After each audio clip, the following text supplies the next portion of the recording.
அன்பு நண்பர்களே, அனைவருக்கும் அன்னை சமையல் உமாவின் அன்பான வணக்கங்கள். இன்னைக்கு அன்னை சமையலில் பார்க்க போகிறது முள்ளங்கி சட்னி.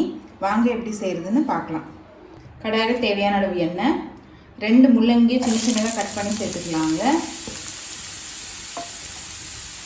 தோல் எடுத்துட்டு சின்ன சின்னதாக கட் பண்ணி சேர்த்துக்கோங்க.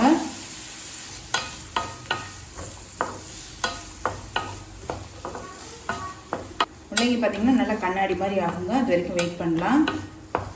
பச்சை வாசனை போக வதக்கிக்கோங்க, அப்படின்னா சட்னி டேஸ்ட் நல்லா இருக்காது. சின்னதாக போட்டுட்டிங்கன்னா நமக்கு ஈஸியாக இருக்கும் வதங்கிறதுக்கு. இப்போ முள்ளங்கி பாருங்கள் நல்லா வதக்கியாச்சுங்க. இப்போ பாருங்கள் நல்லா கலர் மாறிடுச்சு, நல்லா பச்சை வாசனை போக வதக்கியாச்சு. இப்போ இதை எடுத்து தனியாக வச்சுக்கலாம். 8 காஞ்ச மிளகாய் சேர்த்துக்கலாங்க. ஸ்லோவிலே வச்சு கலர் மாறாத மாதிரி வதக்கிக்கோங்க. மிளகாய் வதக்கியாச்சுங்க. இப்போ தனியாக வச்சுக்கலாம். 1 டீஸ்பூன் உளுந்து,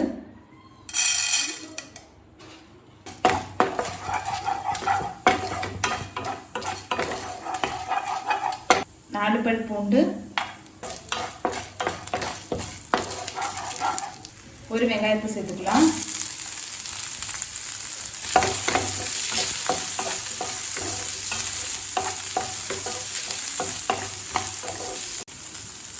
ஒரு தக்காளி சேர்த்துக்கலாம்.